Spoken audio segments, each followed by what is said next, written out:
ಇಲ್ಲದೆ ನೋಡಿ.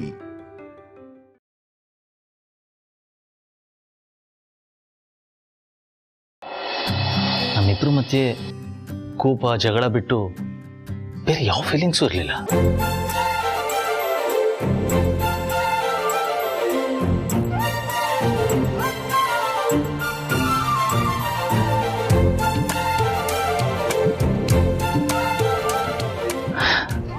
ಅದರ ಲೈಫು ನಮಗೆ ಗೊತ್ತಿಲ್ಲದೆ ನಮ್ಮಿಬ್ರನ್ನ ಒಂದು ಮಾಡಿದೆ.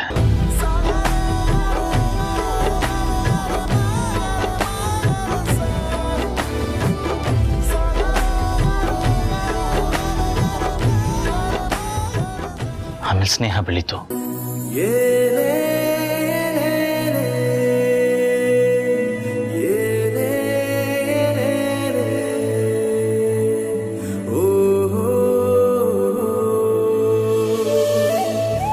ಈಗ ಅದು ಸ್ನೇಹಕ್ಕಿಂತ ಹೆಚ್ಚಾಗಿ ಬಂದು ನಿಂತಿದೆ.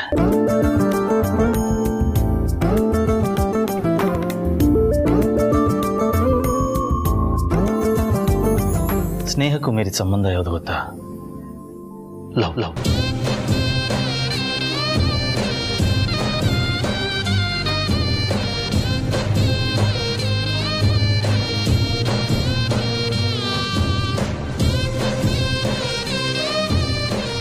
ನಾವು ಇಡೀ ಜಗತ್ತನ್ನೇ ಪ್ರೀತಿಸ್ಬೋದು, ಆದರೆ ಪ್ರಪಂಚದಲ್ಲಿರೋ ಪ್ರೀತಿನೆಲ್ಲ ಒಂದೇ ವ್ಯಕ್ತಿ ಕೊಡ್ತಾರೆ ಅಂದರೆ ಅವರನ್ನ ಲೈಫ್ ಪಾರ್ಟ್ನರ್ ಅಂತಾರೆ.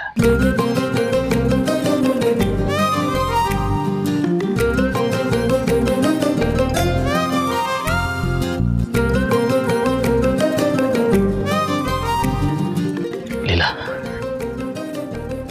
ನನಗೆ ನಿನ್ನ ನಗು ಇಷ್ಟ, ನಿನ್ನ ಕೋಪ ಇಷ್ಟ, ನಿನ್ನ ಎಡವಟ್ಟುಗಳಿಷ್ಟ, ನೀನು ಆಡೋ ಮಾತಿಷ್ಟ, ನೀನು ತಪ್ಪು ಮಾಡೋದಿಷ್ಟ, ನೀನು ತಪ್ಪನ್ನು ತಿದ್ದುಕೊಳ್ಳೋ ರೀತಿ ಇಷ್ಟ, ಸಂಬಂಧಕ್ಕೆ ಬೆಲೆ ಕೊಡೋದಿಷ್ಟ, ಮನೇನ ನಡೆಸೋ ರೀತಿ ಇಷ್ಟ, ನನಗೆಲ್ಲ ಇಷ್ಟ. ಒಟ್ಟಿನಲ್ಲಿ ನೀನು ಹೇಗಿದೆಯೋ ಹಾಗೆ ನನಗಿಷ್ಟ.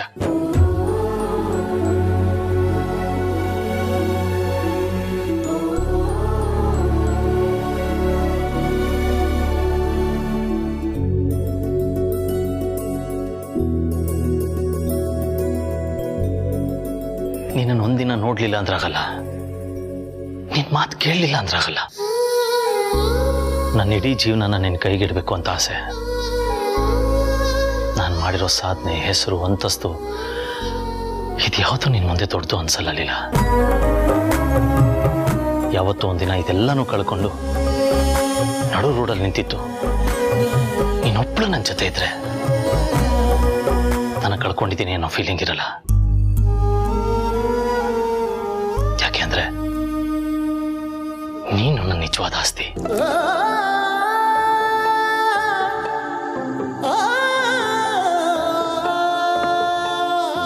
ನಿನ್ನಂತವಳ ಜೊತೆಲಿದ್ರೆ ಕ್ಯಾಲೆಂಡರಲ್ಲಿರೋ ಹಬ್ಬಗಳೆಲ್ಲ ಒಂದೇ ದಿನ ಬಂದಷ್ಟು ಖುಷಿ ಆಗುತ್ತೆ. ನಿನ್ನಂತ ಹುಡುಗಿ ಯಾರಿಗಿಷ್ಟ ಆಗಲ್ಲ ಹೇಳು? ಹಾಗೆ ನನಗೂ ನೀನಿಷ್ಟ ಆದೆ.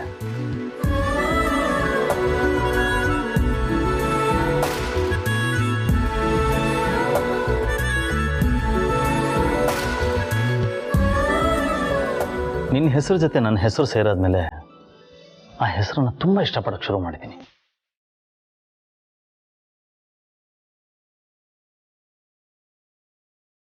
ನಿನ್ನನ್ನು ಪ್ರೀತಿ ಮಾಡೋದಕ್ಕೆ 24 ಗಂಟೆನೂ ಸಾಕಾಗಲ್ಲ. ನಾ ಕಣ್ಬಿಟ್ಟಂಗೆ ನೀನಿರ್ಬೇಕು, ಕಣ್ಮುಸ್ತ ಕನ್ಸಲ್ಲಿ ಬರಬೇಕು, ಕನ್ಸಲ್ಲೂ ನೀನು ನನ್ನಿಂದ ದೂರ ಆಗ್ಬಾರ್ದು. ಈ ಥರ 106 ಆಸೆಗಳು ನನ್ನೊಳಗೆ ಸೇರ್ಕೊಂಡಿದೆ.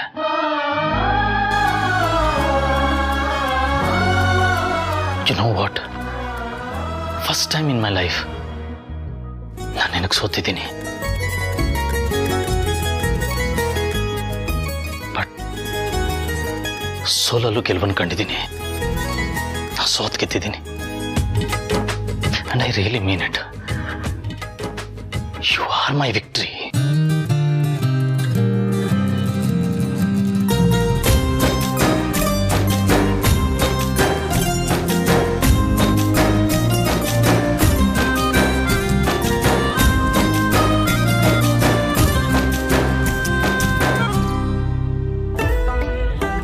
ನನಗೆ ನಿನ್ನ ಮೇಲೆ ನನ್ನನ್ನೇ ನಾನು ಮರೆಯೋಷ್ಟು ಲವ್ ಆಗಿದೆ. ನಾನು ನಿನ್ನನ್ನು ಪ್ರೀತಿಸಿರೋದು ಸರಿನೋ ತಪ್ಪೋ ಗೊತ್ತಿಲ್ಲ, ಆದರೆ ನಿನ್ನ ಮೇಲಿರೋ ನನ್ನ ಪ್ರೀತಿ ಯಾವತ್ತೂ ತಪ್ಪಲ್ಲ.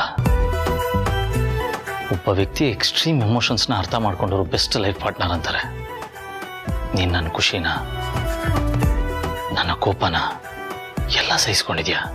ಸೊ ನಿನಗಿಂತ ಬೆಸ್ಟ್ ಲೈಫ್ ಪಾರ್ಟ್ನರ್ ಸಿಗಕ್ಕೆ ಸಾಧ್ಯನೇ ಇಲ್ಲ. ಯು ನೋ ವಾಟ್, ಒಂದು ವ್ಯಕ್ತಿ ಜೊತೆ ಇದ್ದ ಖುಷಿಯಾಗಿರ್ತೀವಲ್ಲ, ಅದು ನಿಜವಾದ ಪ್ರೀತಿ ಅಲ್ಲ. ಆ ವ್ಯಕ್ತಿನ ಕಳ್ಕೊಂಡಾಗ ನಮ್ಮಲ್ಲಿರೋ ಖುಷಿ ಎಲ್ಲ ಕಳೆದೋಗುತ್ತಲ್ಲ, ಅದು ನಿಜವಾದ ಪ್ರೀತಿ.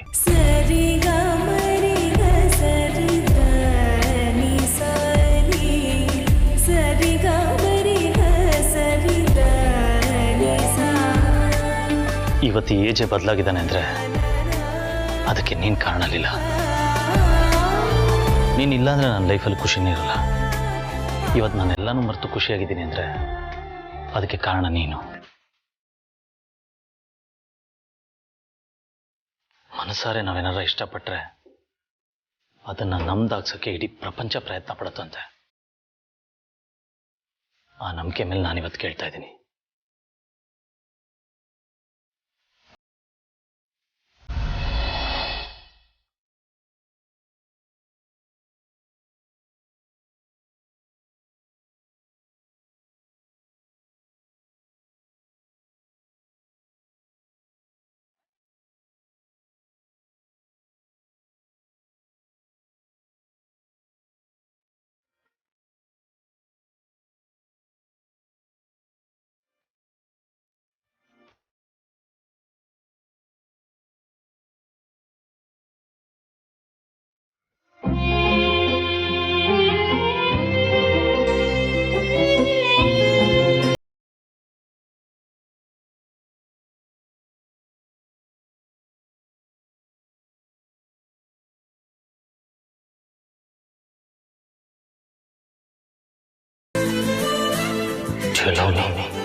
ನನ್ನ ನಿನ್ನ ಲೈಫ್ ಪಾರ್ಟ್ನರ್ ಆಗಿ ಅಕ್ಸೆಪ್ಟ್ ಮಾಡ್ತೀಯಾ?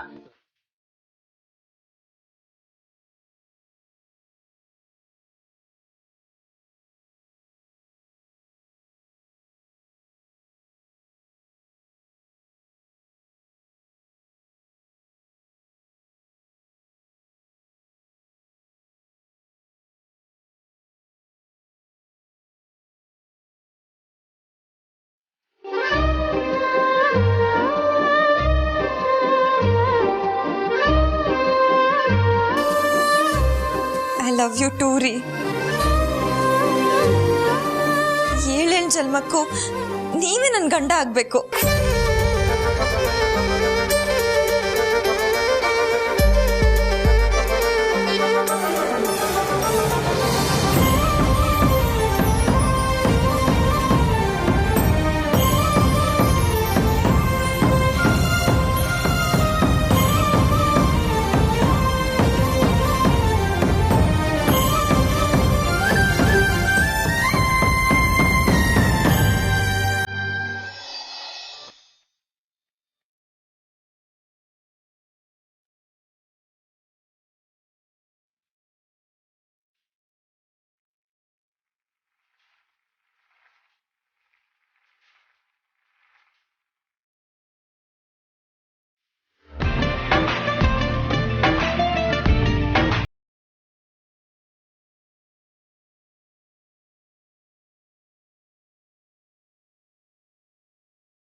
ನಿಮ್ ಪ್ರಪೋಸ್ ಮಾತ್ರ ಸೂಪರ್.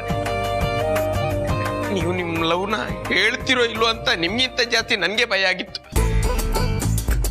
ಅಂತೂ ನೀವು ಹೇಳ್ಕೊಂಡ್ರಿ, ನಮ್ಮ ಅತ್ತೆನೂ ಒಪ್ಕೊಂಡ್ರು. So Ramleela love story start.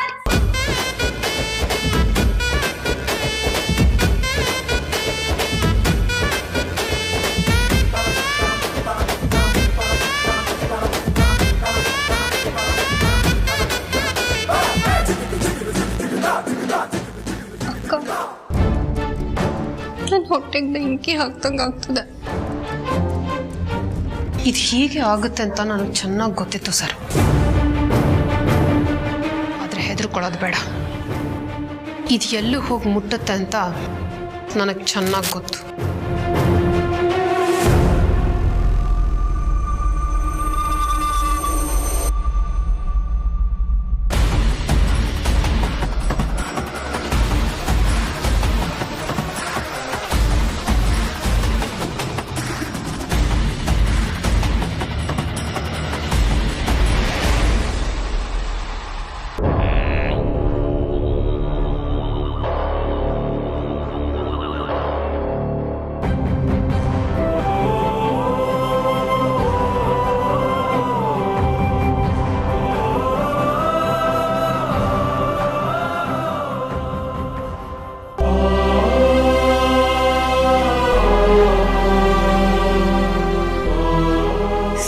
ಭಗವಂತ, ಯಾಕಪ್ಪ ಹೀಗೆಲ್ಲ ಮಾಡಿದೆ? ಏನ್ ನಿನ್ನ ಆಟ ನನ್ಗೊಂದು ಅರ್ಥ ಆಗ್ತಾ ಇಲ್ಲ.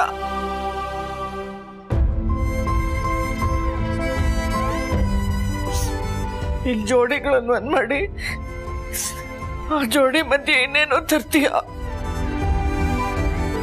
ಎರಡು ಮನಸ್ಸುಗಳು ಒಂದಾಗಿದೆ ತಾನೆ.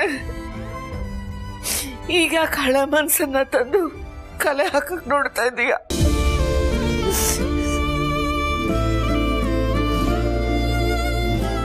ಇದಕ್ಕೆ ನೀನು ಅವಕಾಶ ಕೊಡ್ಬೇಡಪ್ಪ, ಕೊಡ್ಬೇಡ. ನಿನ್ನ ಉದ್ದೇಶ ಇದೇ ಆಗಿದ್ದಿದ್ರೆ ನಾವೆಲ್ಲ ಅಂತರ ಬದುಕಿಲ್ಲ ಅಂತ ನಂಬ ಯಾಕೆ ಮಾಡಿದೆ? ಅವಳಿಲ್ಲ ಅಂತ ತಾನೆ ರಾಮ ಇನ್ನೊಂದು ಮನೆ ಮಾಡ್ಕೋಬೇಕು ತಾನೆ ಹಠ ಹಿಡ್ದಿದ್ದು. ನನ್ ಕೈಲೇ ಎಲ್ಲ ಮಾಡಿಸಿ ಒಬ್ನೇ ಕುತ್ಕೊಂಡಾಗ್ತಾ ಇದೀಯ.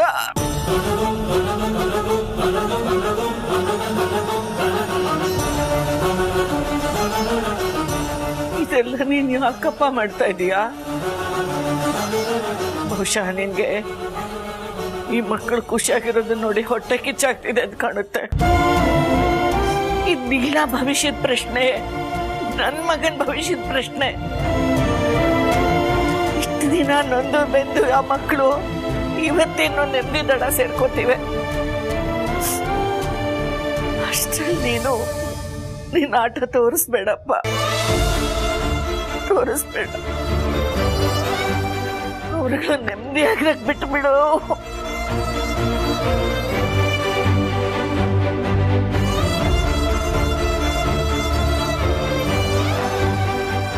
ಇಲ್ಲ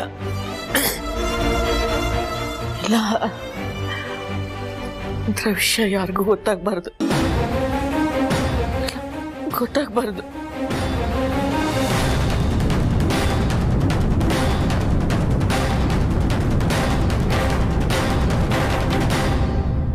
ರೀ, ನೀವಿಷ್ಟು ಧೈರ್ಯ ಮಾಡಿ ಹೇಳ್ತೀರಾ ಅಂತ ನಾನು ಅಂದ್ಕೊಂಡಿರಲಿಲ್ಲ. ಇದು ಯಾವತ್ತೋ ಆಗಬೇಕಿತ್ತು, ಆದರೆ ಇವತ್ತಾಯಿತು. ಆ್ಯಕ್ಚುಲಿ ನಾನು ಅವತ್ತು ತಾಳಿ ಕಟ್ಟಕ್ಕೆ ಬಂದಾಗ ರಿಜೆಕ್ಟ್ ಮಾಡಿದ್ದಲ್ಲ, ಒಂದು ಚಿಕ್ಕ ಭಯ ಆಯಿತು. ಆದರೆ ಇವತ್ತು ನೀನು ಒಪ್ಕೊಂಡಿಲ್ಲ, ಖುಷಿ ಆಯಿತು. Thank you. ಭಾವ, ನಿಮ್ಗಾಗ್ಲಿಂದ ಒಂದು ಮಾತು ಕೇಳಬೇಕು ಅಂತ ಕಾಯ್ತಾ ಇದ್ದೆ. ಅಕಸ್ಮಾತ್ ನಮ್ಮಕ್ಕ ಇಲ್ಲ ಅಂದ್ಬಿಟ್ಟಿದ್ರೆ ಏನು ಮಾಡ್ತಿದ್ರಿ? ಜೀವನ ಪೂರ್ತಿ ಲೀಲನ್ನ ಲವ್ ಮಾಡ್ಕೊಂಡು ಹಾಗೆ ಇಟ್ಬಿಡ್ತಿದ್ದೆ. ರೀ, ನೀವು ಈ ಥರ ಎಲ್ಲ ಮಾತಾಡಬೇಡಿ. ಚುಕ್ಕಿ, ಭಾವನ ಹತ್ರ ಕೇಳೋ ಮಾತಾ ಇದು. Okay, no problem. ಅಮ್ಮ ಇಲ್ಲಿ ಒಂದು ನಿಮಿಷ, ನಾನು ನೋಡ್ಕೊಂಬರ್ತೀನಿ. ಅಪ್ಪ, ನಾನು ಇವತ್ತು ಎಷ್ಟು ಖುಷಿಯಾಗಿದ್ದೀನಿ ಗೊತ್ತಾ? ನನಗೆ ಜೀವನದಲ್ಲಿ ಇದಕ್ಕಿಂತ ದೊಡ್ಡ ಗಿಫ್ಟ್ ಏನಮ್ಮ ಬೇಕು? ನಾನು ಬೀಗರು ಈ ದಿನಕ್ಕೋಸ್ಕರ ಎಷ್ಟು ಎದುರು ನೋಡ್ತಾ ಇದ್ವಿ ಗೊತ್ತಾ? ಕೊನೆಗೂ ಆ ದೇವರು ನಮ್ಮ ಮೇಲೆ ಕಣ್ಬಿಟ್ಬಿಟ್ಟಮ್ಮ. ಆದರೂ ಈ ವಿಷಯ ಎಜೆ ಸರ್ ನಿನ್ನ ಹತ್ರ ಹೇಳೋ ಮುಂಚೆ ನನ್ನ ಹತ್ರನೇ ಹೇಳಿದ್ದು ಗೊತ್ತಾ? ಹೂ ಅಕ್ಕ, ಅಪ್ಪಂಗೆ ಕಾಲ್ ಮಾಡಿದ್ಮೇಲೆ ನಂಗೂ ಕಾಲ್ ಮಾಡಿ ಎಲ್ಲ ಹೇಳಿದ್ರು. ಅಪ್ಪ, ಇದೆಲ್ಲ ಯಾವಾಗಪ್ಪ ಆಯ್ತು? ನನಗೆ ನನಗೆ ಲೀಲಾ ಮೇಲೆ ತುಂಬ ಪ್ರೀತಿ ಇದೆ, ಅದನ್ನು ಹೇಳ್ಕೋಬೇಕು. ಹೇಳುವಾಗ ನೀವೆಲ್ಲ ಇರಬೇಕು, ಬನ್ನಿ ಅಂತ ಕರೆದ್ರು ಕಣಮ್ಮ. ಅಕ್ಕ, ನನಗೂ ಅಷ್ಟೇ. ನಿಂಗೆ ಏನೇನು ಇಷ್ಟ ಏನೇನು ಇಷ್ಟ ಇಲ್ಲ ಎಲ್ಲ ಕೇಳಿ ಇನ್ಮೇಲಿಂದ ನಾನು ಅವಳನ್ನ ಮಗು ಥರ ನೋಡ್ಕೋಬೇಕು, ಅದಕ್ಕೆ ಇದನ್ನೆಲ್ಲ ಕೇಳ್ತಿದ್ದೀನಿ ಅಂತ ಹೇಳಿದ್ರು.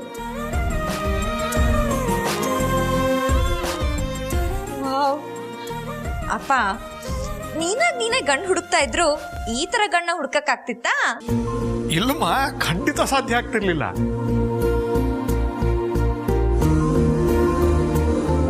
ಮಗಳೇ, ಇದನ್ನ ಒಂದು ಹೊಸ ಹುಟ್ಟು ಅಂತ ತಿಳ್ಕೊ. ಇನ್ ಮುಂದೆ ಎಲ್ಲ ಒಳ್ಳೇದೇ ಆಗುತ್ತೆ. ಎಲ್ರು ತಮ್ಮ ಜೀವನನ ಸೆಟ್ಲ್ ಮಾಡ್ಕೊಳ್ತಾ ಇದಾರೆ, ಆದ್ರೆ ಆ ದೇವ್ರು ಮಾತ್ರ ನನಗೆ ನಿಮ್ಮಂತ ಗಂಡನ್ ಕೊಟ್ಟಿದ್ದಾರೆ. ನನ್ನ ಮಗಳ ಜೀವನನೂ ಸರಿ ಹೋಗ್ತಿಲ್ಲ. ಅಮ್ಮ, ಯಾಕಮ್ಮ ಟೆನ್ಷನ್ ತಗೋತ್ಯಾ? ನಮ್ ಚುಕ್ಕಿ ಮದ್ವೆ ಜವಾಬ್ದಾರಿನ ಇವ್ರು ತಗೊಂಡಿದಾರಲ್ಲ, ಎಲ್ಲ ನೋಡ್ಕೋತಾರೆ, ನೀನ್ ಟೆನ್ಷನ್ ತಗೋಬೇಡ. ಬಾಬಾ, ಈ ದೊಡ್ಡೋರ್ ಮನೆ ಸಾವಾಸ ಸಾಕಾಗಿದೆ ನನ್ಗಂತೂ. ಇವ್ರು ಬೇರೆ ಅಯ್ಯೋಯ್ಯೋಯ್ಯೋಯ್ಯೋ, ಸ್ವರ್ಗನೇ ಕೆಳಗಡೆ ಬಂದಿರೋರ್ ತರ ಅಳಿಯಂದ್ರ ಮನೆಗೆ ಹೋಗ್ಬೇಕು, ಹಳಿಯಂದ್ರ ಮನೆಗೆ ಹೋಗ್ಬೇಕು ಅಂತ ಇಲ್ಲಿ ಕರ್ಕೊಂಡ್ ಬಂದು, ಇಲ್ಲಿ ನೋಡಿದ್ರೆ ಅಂತದೇನೂ ಆಗ್ತಿಲ್ಲ. ಕಂಡೋರ್ ಮನೆ ಮದ್ವೆ, ಎಂಗೇಜ್ಮೆಂಟು, ಶುಭ ಕಾರ್ಯಗಳಿಗೆ ಹೋಗಿ ಊಟ ಮಾಡ್ಕೊಂಡು ಬಂದ್ರೆ ಸಾಲದು, ಅಷ್ಟು ಶುಭ ಕಾರ್ಯಗಳು ನಮ್ಮನೇಲೂ ನಡಿಬೇಕು ಅನ್ನೋ ಹಠ ಇರಬೇಕು. ಎಲ್ಲ ನನ್ನ ಕರ್ಮ.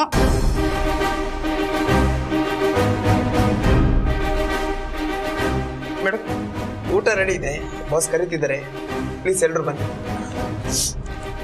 ಅಪ್ಪ, ಚುಕ್ಕಿ, ಅಮ್ಮ, ಬನ್ನಿ ಹೋಗೋಣ, ಬನ್ನಿ.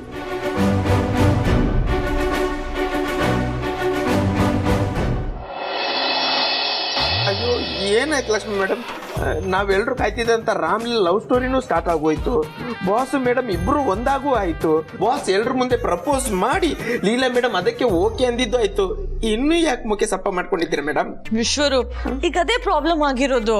ಅಂದ್ರೆ ನಮ್ ಬಾಸ್ ಮತ್ತೆ ಲೀಲಾ ಮೇಡಮ್ ಒಂದಾಗೋದು ನಿಮ್ಗೆ ಇಷ್ಟ ಇರ್ಲಿಲ್ವಾ? ಮತ್ತೆ ಲೀಲಾ ಮೇಡಮ್ ಜೊತೆ ಫ್ರೆಂಡ್ಶಿಪ್ ಅಲ್ಲೆಲ್ಲ ಇದ್ದಿದ್ದು ನಾಟಕನಾ? ನಿಮ್ಮ ಹೇಗೆ ಹೇಳಿ ನಿಮ್ಗೆ? ಇಷ್ಟು ದಿನ ಹೇಗೆ ಹೇಳ್ತಿದ್ರು ಹಾಗೆ ಹೇಳಿ, ಅರ್ಥ ಆಗುತ್ತೆ. ನೋಡಿ ವಿಶ್ವರೂಪ್, ಯಾವುದೇ ಜೋಡಿ ಆಗಲಿ ಅವರಿಬ್ರ ಮಧ್ಯೆ ಇರೋ ಪ್ರೀತಿನ ಒಬ್ರಿಗೊಬ್ರು ಹೇಳ್ಕೊಂಡು ಒಪ್ಪಿಗೆ ಸಿಕ್ಕಿದ್ಮೇಲೆ ಅವರಿಬ್ರ ಮಧ್ಯೆ ಒಂದು ಸಣ್ಣ ಮುಜುಗರ ಇರುತ್ತೆ. ಅದು ಸ್ಟಾರ್ಟಿಂಗ್ ಟ್ರಬಲಲ್ಲಿ ಮಾತ್ರ. ಈಗ ಏಜೆನ್ ಮತ್ತೆ ಲೀಲಾ ಅತ್ತೆ ಕೂಡ ಅದೇ ಸ್ಟೇಟ್ನಲ್ಲಿ ಇರ್ತಾರೆ. ಅಲ್ಲ, ಈಗ ಒಪ್ಕೊಂಡ್ಮೇಲೂ ಏನು ಮುಜುಗರ madam? Audience ready, theatre ready, ಇನ್ನು ಸ್ಕ್ರೀನ್ ಮೇಲೆ ಸಿನಿಮಾ ಬರ್ತಾ ಇರ್ಬೇಕು, ನಾವು ನೋಡ್ತಾ ಇರ್ಬೇಕು, ಚಪ್ಪಾಳೆ ಹೊಡಿತಾ ಇರ್ಬೇಕು. ವಿಶ್ವರೂಪ್, ಲವಲ್ ಹಾಗೆಲ್ಲ ಆಗಲ್ಲ. ಅವರಿಬ್ರು ಮಧ್ಯೆ ಸಣ್ಣ ಸ್ಟಾರ್ಟಿಂಗ್ ಟ್ರಬಲ್ ಇರುತ್ತೆ. ಯಾರು ಫಸ್ಟ್ ಮುದ್ದು ಮಾಡ್ತಾರೆ, ಯಾರು ಫಸ್ಟ್ ಮಾತಾಡ್ಸ್ತಾರೆ, ಯಾರು ಫಸ್ಟ್ ಕೇರ್ ಮಾಡ್ತಾರೆ ಅಂತ, ಹೀಗೆ ಸಾವಿರಾರು ಇರುತ್ತೆ. ಬಿಡಿ, ಅದೆಲ್ಲ ನಮ್ಮಂತ ಸಂಸಾರಸ್ಥರಿಗೆ ಮಾತ್ರ ಗೊತ್ತಾಗುತ್ತೆ. ಅಂದ್ರೆ ನನ್ನಂತ ಒಂಟಿ ಪಿಶಾಚಿಗೆ ಇದು ಯಾವುದು ಅರ್ಥ ಆಗಲ್ಲ ಅಂತ ಇಂಡೈರೆಕ್ಟ್ ಆಗಿ ಹೇಳ್ತಿದ್ದೀರಾ? ನಾನು ಡೈರೆಕ್ಟ್ ಆಗೇ ಹೇಳ್ತಿದ್ದೀನಿ. ನೋಡಿ, ನನ್ನ ಕನ್ಸರ್ನ್ ಅದಲ್ಲ. ಅವರಿಬ್ರು ಮಧ್ಯೆ ಇರೋ ಸಣ್ಣ ಸ್ಟಾರ್ಟಿಂಗ್ ಟ್ರಬಲ್ ಬೇಗ ಹೋಗಿ ಬೇಗ ಸಂಸಾರನ ಶುರು ಮಾಡಬೇಕು ಅಷ್ಟೇ. ಮೇಡಮ್, ನೀವು ಪದೇ ಪದೇ ಸ್ಟಾರ್ಟಿಂಗ್ ಟ್ರಬಲ್ ಅಂತಾನೇ ಇದ್ದೀರಾ. ಈಗ ನಮ್ಮ ರಾಮ್ಲೀಲಾ ಜೋಡಿ ಏನ್ ಮಾಡ್ತಿರ್ಬೋದು? ಅದೇ ನೀವು ಹೇಳ್ದಂಗೆ ಮುಜುಗರ ಪಡ್ಕೊಂಡು ನಾನೊಂದು ತೀರ ನೀನೊಂದು ತೀರ ಅಂತ ಕೂತಿರ್ಬೋದಾ? ದೇವ್ರೇ,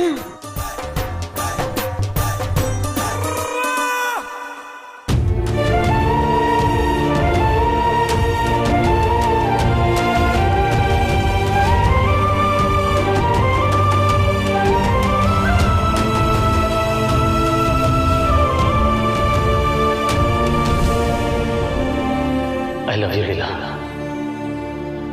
Do you love me? ನನ್ನ ನಿನ್ನ ಲೈಫ್ ಪಾರ್ಟ್ನರ್ ಆಗಿ ಅಕ್ಸೆಪ್ಟ್ ಮಾಡ್ತೀಯಾ? ಐ ಲವ್ ಯು ಟೂ ರೀ. 7 ಜನ್ಮಕ್ಕೂ ನೀವೇ ನನ್ನ ಗಂಡ ಆಗ್ಬೇಕು.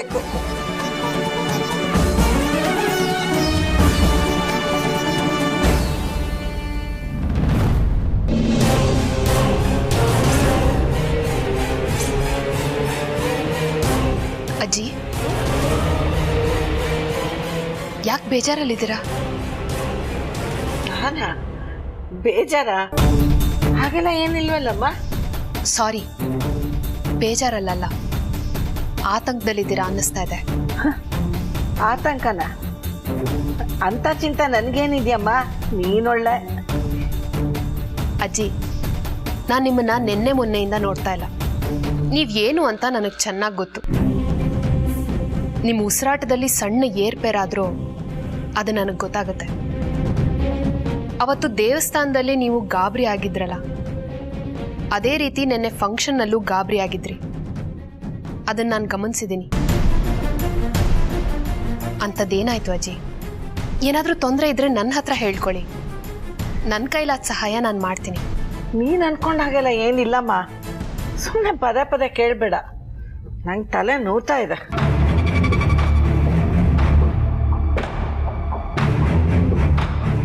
ಅಕ್ಕ ಏನಕ್ಕ ಅಜ್ಜಿ ನೀನು ಅನ್ಕೊಂಡಾಗೆಲ್ಲ ಏನೂ ಇಲ್ಲ, ತಲೆನೋವು ಅಂತೆಲ್ಲ ಏನೇನೋ ಹೇಳ್ಬಿಟ್ಟೋದ್ರು.